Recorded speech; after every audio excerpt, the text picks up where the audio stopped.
Hello everyone, it's Mohican. Today I am going to read S5 5081, The Last of the Mohicans, page 10, part B.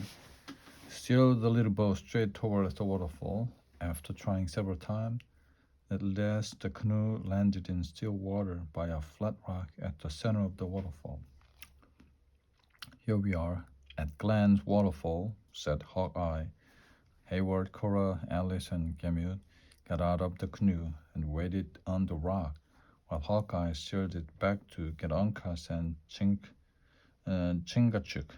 Soon they returned and took the food and blanket, which they had brought with them, from the bottom of the canoe. After that, the Mohicans and the White Scout disappeared into a cave in the rock, and the others followed. Soon a fire was burning, and the smell of cooking meat filled the air. Uncas, said Hawkeye, put 2 blankets up to cover both entrances of the cave. We don't want the Hurons to see the light of our fire. And now, he went on, turning to the others, sit and eat. There's salt at taste if you need it. After supper, Gamut and the ladies sang, and they suddenly heard a ghostly cry from outside the cave. What was it? The man went outside into the night to listen. I think it's the horses, said Hayward, as the cry came again. Something's frightening them, but is it Hurons or wolves? Well, at least the cry is no longer a mystery, said Hawkeye, and now I think we men should watch while the young ladies sleep for a while. Cora and Alice slept in the cave. At one entrance sat the Mohicans and Hawkeye. Hayward and Gamut sat at the other, and was soon asleep. At the first light of day, Hawkeye woke them quietly. Hayward went at once to get Cora and Alice. Suddenly, they heard cries from outside, from the far side of the river. Huron rifle shot at Gamut where he stood at the cave mouth, and he fell to the ground, hitting his head on a rock. Hayward quickly went and pulled him into the cave, while Hawkeye shot and killed one of the Huron gunmen. Cora looked at Gamut, lying white-faced and still on the floor of the cave. Is he dead? She whispered. No, he was lucky, but he needs to rest, said Hawkeye. He and Hayward took their rifles and hid in some bushes at the water's edge. After some time, they noticed a Huron at the top of the waterfall above them. Before their eyes, the current pulled him to his death in the river below. Then 4 more Hurons appeared and climbed down from the top of the waterfall towards them. Hawkeye's rifle killed the first. Then Uncas came out of the cave to help them. He killed 1 Huron and came to help Hayward.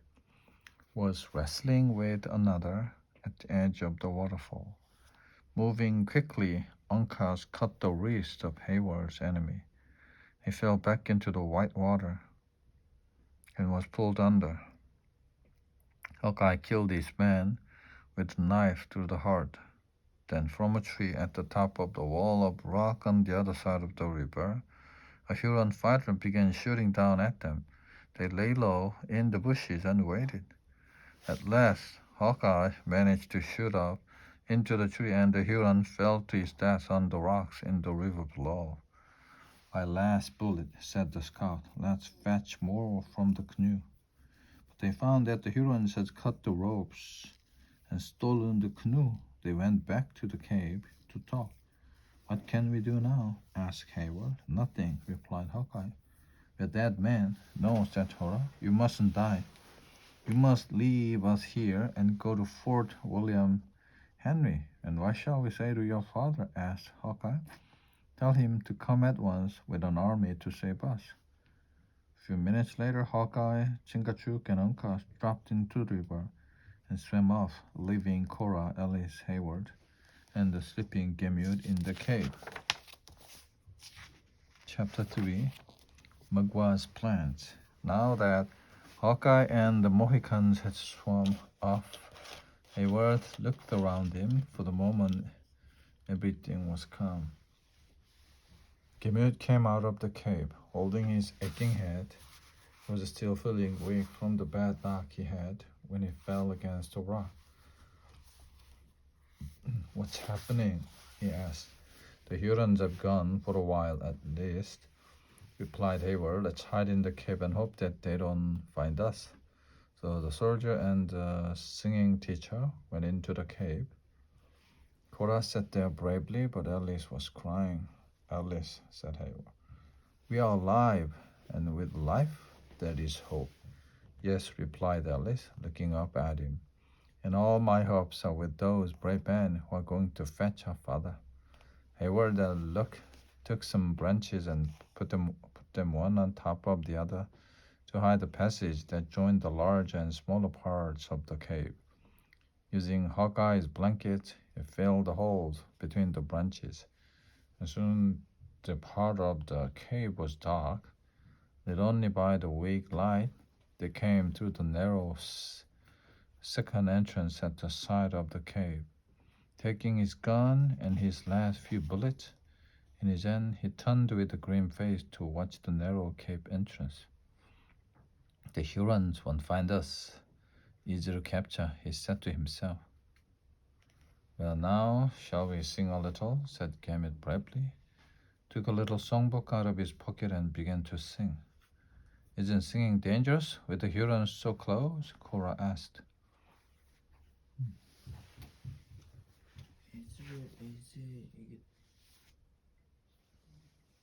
뭐 아무거나 골라. 에즈가 여긴 소도인데. 그렇네. 그건데 그것도.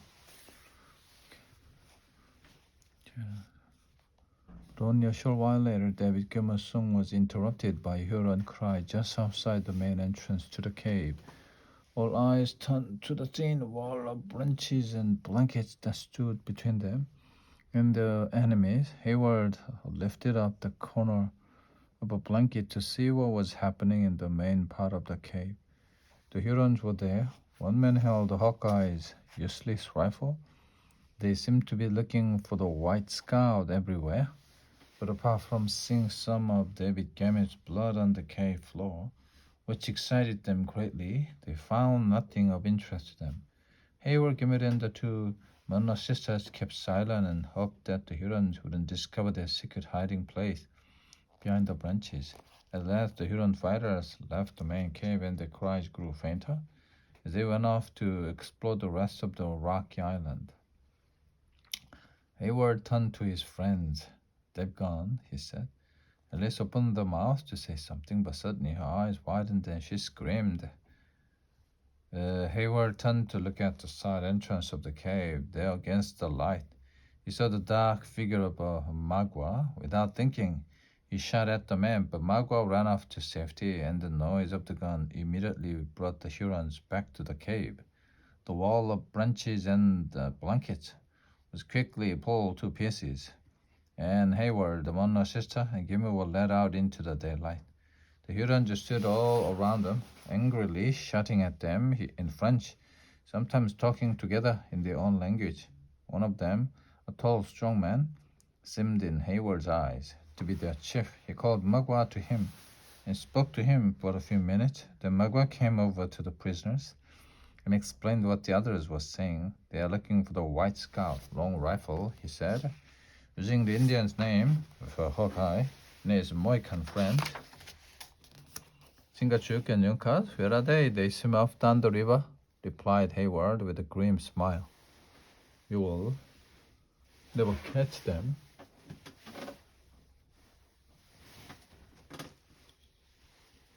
Magua explained Hayward's words to the other Hurons, who looked angry. Then the Huron chief spoke from time to time. He pointed towards Fort Edward, and Hayward felt sure he was worried that General Webb would attack them. After the chief had finished, Hayward, Gamut, and the women were marched to the riverbank, where the canoe was waiting. They got in, and two Hurons got in after them. In moments, the current took them back to the place where they had entered the river with Hawkeye and the Mohicans the day before. They got out on the other bank. Soon the Huron chief arrived on Hayward's horse, followed by the rest of the Hurons and the other horses. They left Magua and 5 other Indians with the prisoners and rode off towards Fort William Henry. Hayward spoke to Magua, who was standing under a tree. "You're clever to pretend to join the French, although you are still a true friend of the British. But when will you get rid of these others and lead us to General Monroe? He will give you many presents for bringing his daughters to him." "Send the dark-haired woman here to speak to me," replied Magua, playing with a small tomahawk in his hand. Hayward led Cora to him, like Alice and Gemud. Her wrists were now tied with rope. Instead of leaving Cora and Magua alone, Hayward stood not far off, watching. Another Huron came to stand at Magua's side. "What do you wish to say, Magua?" Cora asked the former guide. "Only this: your father had me bitten one day for drinking fire water, and I cannot forget that. I was a chief among my people before I came to live here, and you do not beat a chief." He looked down at his tomahawk. "Why are you telling me this?" asked Cora. "Because you can help your sister and your friends. I will take them to your father if you promise me something." "What?" asked Cora. Her blood running cold. "You will become my wife. You will live with me. You will sleep in my bed and cook my food for me. Then General Monroe will not make war against my people again, because my knife will never be far from his daughter's neck." Cora looked at him angrily. "Never!" she cried. At that, Magua threw his tomahawk angrily at the tree just beyond where Cora stood, and the Indian at his side pulled out his knife. But before he could use it on Cora, Hayward ran between them and wrestled him to the ground. The Indian was stronger than the young soldier, and soon he was on top and winning the fight. He lifted his knife in the air, dropped it down into Hayward's heart. Then suddenly there was a rifle shot. The Huron fell dead at Hayward's side. It shocked Magua and the other Hurons to see one of their number die so suddenly. There were cries of long rifle. The dead man was wrestling with Hayward, and when he was shot, Hawkeye was the only gunman they knew who could safely shoot one wrestling man and miss the other. Almost immediately, Hawkeye appeared with his rifle from behind some bushes. Together with the Uncas, was holding his tomahawk. Chingahawk came forward and went towards Cora. Hawkeye hurried forward, not stopping to put fresh bullets in his rifle, but using it to beat his enemy. Magua picked up a knife and ran to meet Chingachgook, and the 3 other Hurons get ready to fight Hawkeye and Uncas. Hayward pulled Mama Talk from the tree and ran to join them. It was Magua and his 3 friends against Hayward and his 3. Hayward threw Magua's tomahawk at one of the Huron. It hit the Indian on the head and just stopped him for a while. But when Hayward ran forward and began to wrestle with him, he realized that the man was not badly hurt and was still fighting strongly. He was saved by the Hawkeye, who brought his rifle down hard on the Huron's head and killed him. Uncas, who had just killed another Huron fighter with his tomahawk, now ran to help Cora, who had untied the rope around her wrist and was trying to untie Alice. From behind them, a Huron quickly caught the other sister by the hair and pushed her to the ground, lifting his knife in the air to kill her. But Uncas jumped on him, and Hayward and Hawkeye were not far behind. Soon the Huron lay dead at Cora's feet. Now Hayward, Hawkeye, and Uncas went back to see the fight between Chingachgook and Magua. The 2 figures wrestled fiercely on the ground at the edge of a slope, their knives bright in the sunlight, and Hayward, Hawkeye, and Uncas looked down, unable to help for fear of hurting Chingachgook. Then suddenly Chingachgook drove his knife forward, and Magua fell back, still and silent. At last he was dead, it seemed. Chingachgook began to dance and sing a song. Hawkeye lifted his rifle in the air in order to bring it down hard on Magua's head, but with anything, the Huron suddenly came to life, rolled down the slope, and ran off to safety in the forest. "What a dishonest man," said Hawkeye. "He couldn't even die bravely." "Well, let him go. He has no knife. He's far from his French friend. He's no danger to us now." Cora untied Alice's wrist, and Hawkeye did the same. With David Camus, they found Cora's and Alice's horses tied to trees at the foot of the slope, together with some deer meat that the Hurons had caught, ready to eat. There was a spring nearby, so they all stopped for a drink. Then uncast fine wood, made a fire, and began to cook the meat. And at the same time, Hawkeye told Hayward of their adventure. "We had no time to reach the fort and return to save you. So instead, we hid in the forest, followed your tracks, and waited until the right moment to attack." After they had drunk some water, eaten and some meat, and rested, the two sisters got on their horses, and with Hawkeye, Hayward, Gimlet, and the Mohicans looking at the side, they moved off towards Fort William Henry. Towards late evening, they reached the number of tall trees that stood in a circle. Thick bushes grew between them. "If I remember rightly, there is an old wooden house in the middle of those trees," said Hawkeye. "It's a place where we can rest for a while, safe from attack. Then when the moon is in the sky, we must travel on." So the group of travelers passed between the trees and up the hill, which stood beyond them. The roof of the house had fallen in, but Hawkeye, Uncas, and Chingachgook entered the walls. I looked around with interest. Hayward, Camille, and the Munro sisters followed them. "Chingachgook and I built this house years ago to be safe from attack during a war with the Mohicans and another tribe. I fought here, and of all the Mohicans who built this house, he and I were the only men alive at the end of the fight. The dead lie under the grass outside. Some stones marked the place where the dead men lay, and Cora and Alice looked at the place sadly.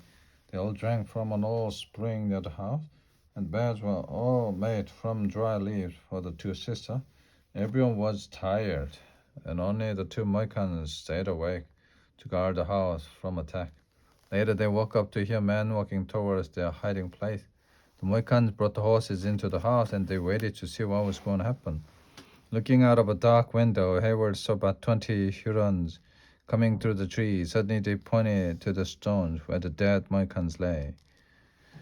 Turned around, walked away again. "They feared the ghosts of the dead," said Hawkeye. When they were sure they heard his gun, Hawkeye led the others out of the house towards Fort William Henry. Later, from the top of a hill, they looked down into the valley. There by moonlight, they could see Fort William Henry. Around it lay the Montcalm's army. "I hope you're not too late," said Hayward worriedly. A thick fog came down, but they traveled on. After some time, Hawkeye told Cora and Alice to get down from the horses and leave them in the forest. "It's safer to walk now." Then they suddenly heard someone marching towards them. "Qui va là?" the voice in French. "Who goes there?" "Un ami de la France," a friend of France. French soldier began shooting, and the other Frenchmen joined him. Hawkeye, Hayward ran away from the bullets and disappeared into the fog. At last, a tall wooden building appeared in front of them. "Shoot when they get closer," from the top of the wall. Father, don't shoot. It's Cora and me." "Don't shoot, man," cried General Munro. "Open the door for my daughter." With them here, I'll fight on even more bravely than before. The end.